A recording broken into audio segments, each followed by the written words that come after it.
안녕하세요. 영국 런던에 있는 이건입니다. 자, 토트넘이 결국 결단을 내렸습니다. 어제부터 계속 이야기가 나오고 있었고, 네, 이제 11월 2일 이곳 시간으로 낮 12시에 공식 발표가 났습니다. 토트넘 누누 산투 감독 경질한 후에 안토니오 콘테 감독을 선임을 했습니다.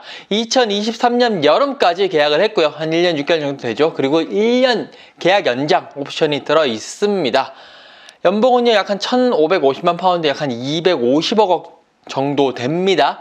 그리고 무엇보다도 토트넘은요, 콘테 감독에게 영입 자금으로 일단 1억 5천만 파운드를 지원을 하겠다라고 이야기를 했습니다. 이게 아마 당장 여름 이적 시장뿐만이 아니라 일단 겨울 이적 시장에서부터 이 정도의 자금을 투입을 하면서 당신이 원하는 선수들을 많이 데리고 오겠다, 그만큼 투자를 하겠다라고 이렇게 약속을 했다라는 보도들이 흘러나오고 있습니다. 토트넘 다시 한 번 더 감독 찾기 계속 누누 산투 감독으로 끝날 것 같았습니다만 사실 누누 산투 감독이 딱 부임을 했을 때 얼마나 가겠느냐라는 생각을 하긴 했었죠. 오래 가지는 못할 것이다. 하나의 뭔가 무리뉴 감독 이후에 하나의 징검다리, 그냥 원포인트 릴리프 정도가 되지 않겠느냐라는 생각을 했는데 결국 그것이 실현이 됐습니다. 일단 지난 시즌에 중간에 무리뉴 감독이 경질되고 난 이후에 라이언 메이슨 코치가 감독 대행을 하면서 시즌을 끝냈죠.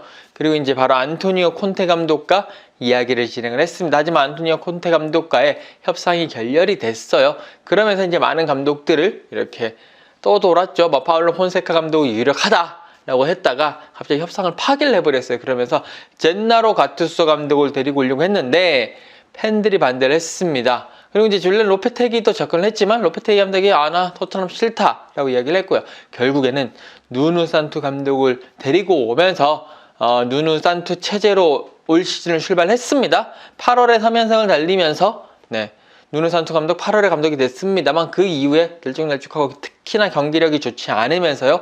누누 산투 감독은 토트넘 부임 4달 만에 경질이 되고 말았습니다. 그리고 다시 안토니오 콘테 감독을 선임을 하면서 토트넘은요, 안토니오 콘테 감독 체제로 전환을 하게 됐습니다. 자, 그러면 이거 현지에서는요, 이 안토니오 콘테 감독을 연쇄 우승마, 시리얼 위너라고 부릅니다. 시리얼 킬러에서 나온 말이 시리얼 위너, 연쇄 우승마 콘테 감독이라는데요. 그도 그럴 것이 콘테 감독, 물론 이제 이탈리아 선수로서도 상당히 또 좋은 모습을 보였지만 또 감독으로서도 좋은 모습을 보였거든요. 바리를 맡아서 세리에 배, 2부 리그 우승을 이제 시켰고요. 유벤투스로 자리를 옮겼습니다. 유벤투스에 가서 리그 세리아 3연패 위협을 달성을 했습니다. 특히 2011-2012 시즌 같은 경우에는 무패 우승을 달성을 하면서 유벤투스에 하나의 큰 족적을 남겼고요. 그리고 이탈리아 대표팀을 맡아서 한 2년 정도 맡고 난 이후에 첼시로 갔습니다. 첼시에서 2016-2017 시즌 프리미어리그 우승을 차지시켰고 2017-2018 시즌은 리그에서는 조금 좀 아쉬웠지만 그래도 FA컵에서는 우승을 견인하면서 역시 우승컵을 하나 들어 올렸습니다. 그럼 이제 인터밀란에 가서는 두 번째 시즌 2020-2021 시즌, 그러니까 그 전에 2019-2020 시즌에 2위를 차지를 했고요. 2020-2021 시즌에 인터밀란을 세리아 우승으로 이끌면서 다시 한 번 더 연쇄 우승마라는 별명에 맞는 그런 경력, 그런 업적을 보여줬습니다. 공교롭게도 이날 토트넘이요, 콘테 감독의 부임 소식을 전한 이날 11월 2일은요, 토트넘이 이제 후안데 라모스 감독 당시에 리그컵에서 우승하고 난 다음에 딱 5,000일째 되는 날이었습니다. 그 5,000일째 되는 날에 콘테 감독을 데리고 왔으니 과연 또 어떤 이야기를 써내려갈지 이것 언론은 좀 주목을 하고 있는 것 같습니다. 자, 콘테의 또 다른 이유, 콘테 감독은요 3백을 많이 신봉을 합니다. 물론 세리아 배에서 있었을 때, 바리라든지 이런 팀이 있었을 때는 4-2-4 전형, 그러니까 공격수를 4명이나 두면서 상당히 공격적인 전형을 많이 썼습니다만 세리아로 올라오면서 특히 유벤투스로 부임하고 난 이후에는 수비를 강조하는 그러면서 3백을 선호하는 그런 스타일로 바뀌었습니다. 유벤투스 가고 난 다음에 4백을 써봤습니다만 결국에 그게 잘 안 되면서 3백으로 전환을 했고요. 그러면서 유벤투스의 리그 3연패, 그리고 이탈리아 유로 2016에서 8강에서 물론 떨어졌습니다만 그때 8강에서 독일과 맞부딪혀가지고 승부차기까지 접전을 펼치면서 좋은 모습 보였거든요. 그러면서 이것들이 다 3백을 기반으로 한 그런 전술, 그리고 또 첼시에 와서는 리그 우승도 이끌고 FA컵 우승을 또 이끌었고요. 인터밀란 리그 우승을 견인을 했는데 이게 모두 다 3-5-2, 3-4-1-2, 3-4-3 이런 전형으로 읽어냈습니다. 물론 첼시 왔을 때 4-2-3-1, 4-4-2도 써봤지만 결국에는 3백으로 이제 전환을 하면서 그런 식으로 가게 됐고요. 콘테 감독의 3백의 특징은 비대칭 3백이라는 점입니다. 그러니까 윙백이 이제 왼쪽 윙백, 오른쪽 윙백이 이렇게 있으면 이 윙백 중에 하나는 공격적으로 좀 힘을 싣고 이 나머지 하나는 수비적으로 내려오는 그런 윙백을 선호를 한다라고 보시면 되겠습니다. 실제적으로 유벤투스 당시에는 예를 들어서 아사모아를 위로 올리면 리 슈타이너를 좀 밑으로 내리면서, 그러니까 수비를 할 때는 4백으로 전환을 하고 공격을 할 때는 위로 올리면서 3백으로 전환을 하면서 양쪽 윙백들을 이렇게 많이 움직이게 하는 그런 이 변형 3백, 비대칭 3백을 많이 사용을 했고요. 이게 첼시 가서도 알론소라든지 빅터 모제스 이런 선수들을 통해 가지고도 충분히 이런 비전형, 비대칭 그런 비대칭 3백의 모습을 많이 보여줬습니다.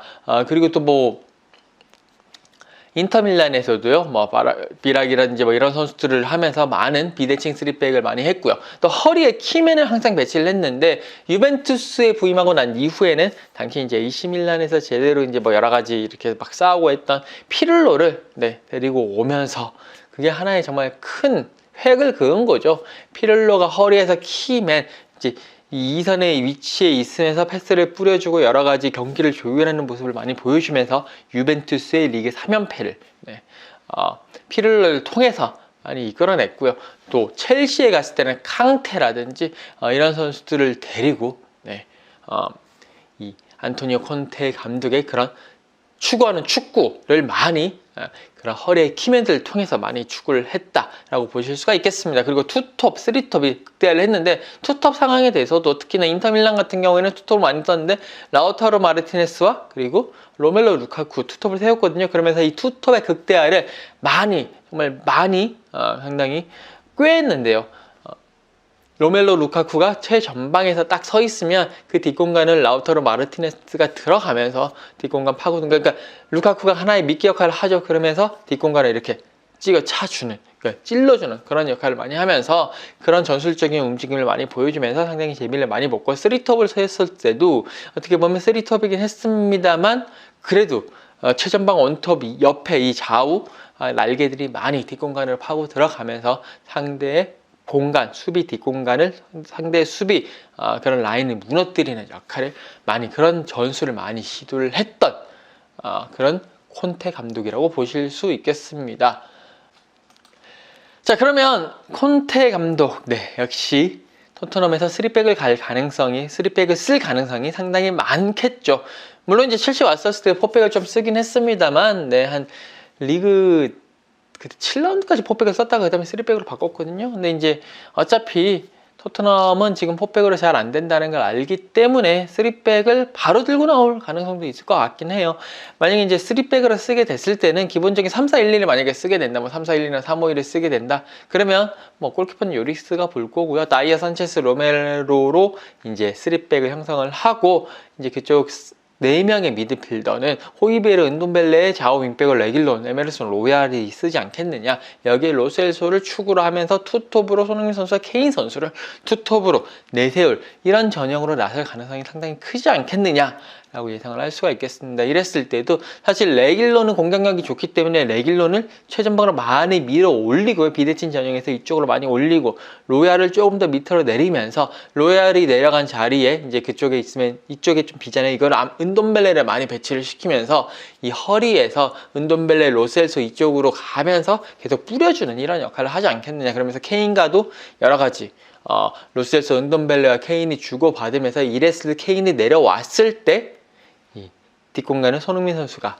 빠져 들어간다든지 이렇게 했을 때 레길론이 주고 레길론이 크로스를 한다라든지 아니면 로얄이라든지 호이비에를 쪼개서 얼리든지 아니면 로빙을 때린다든지 이런 식의 그런 공격 전술이 많이 나오지 않겠느냐. 특히 이제 콘테 감독 같은 경우에는 이 빌드업을 할 때는 사실 그렇잖아요. 이 최후방 수비수 3명과 그리고 허리에서 이렇게 빌드업을 하면서 패스를 주고받으면서 상대 선수들이 좀 끌어내는, 유인을 하는, 그러면서 뒷공간 좌우 윙백을 사용하면서 공간으로 가면서 패스가 가고 최전방 쪽으로 가는 그런 쪽을 많이 사용을 하거든요.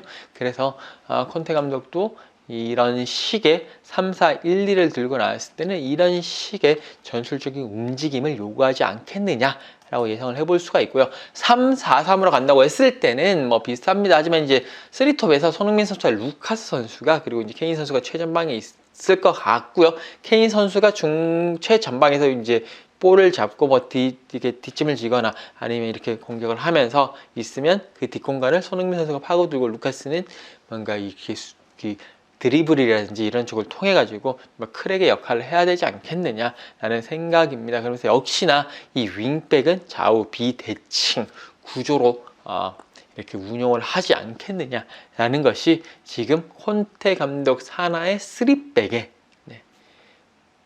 하나의 포인트가 되지 않겠느냐라고 예상을 할 수가 있겠습니다. 그러면 손흥민 선수는 콘테 감독과 있을 때 어떤 모습을 보여주겠느냐? 투톱으로 3-5-1을 세우든 뭐 3-4-1-2를 세우든 3-4-3을 세우든 투톱으로 서든 3톱으로 서든 모두 소화가 가능할 거고요.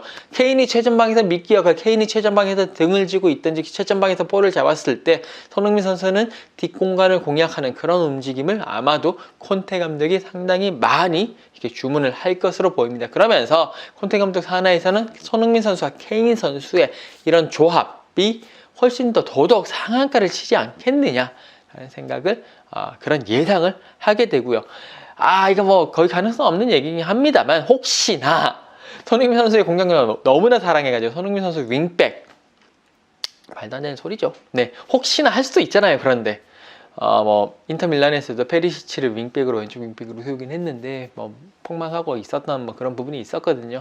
혹시나 그럴 가능성이 있겠네요. 저는 전혀 없다고 봅니다. 사실 손흥민 선수의 윙백 카드는요, 마우리시오 포체티노 감독이 있었을 때 FA컵 4강전 토트넘과 첼시의 경기에서 손흥민 선수가 윙백으로 나왔었거든요. 근데 그때 손흥민 선수 페널티킥도 내주고 좀 부진한 모습을 보였어요. 그러니까 전혀 옷에 맞지 않는, 그러니까 전혀 몸에 맞지 않는 옷이었거든요. 그렇기 때문에 또 그때 당시에 상대팀 첼시의 감독이 바로 콘테 감독이었기 때문에 손흥민 선수의 윙백 카드는 보나마나 실패할 걸 뻔하기 때문에 이 콘테 감독이 윙백 카드를 윙백으로 손흥민 선수를 들고 나올 가능성은 그렇게 크지 않다라고 보셔도 될 것 같습니다. 아무래도 이제 콘테 감독이 오면서 손흥민 선수와 이 케인 선수의 공격력을 극대화시키기 위해서 손흥민 선수를 특히나 전방으로 더더욱 세우지 않겠느냐라는, 그러면 또 손흥민 선수의 골도 많이 나오고 공격 포인트도 많이 나올 것 같고요. 그러면 또 토트넘의 공격력도 더 올라가지 않겠느냐라는 그런 예상을 조심스럽게 해보겠습니다. 자, 지금까지 영국 런던 이건희였고요. 저는 또 다음 시간에 뵙도록 하겠습니다. 감사합니다.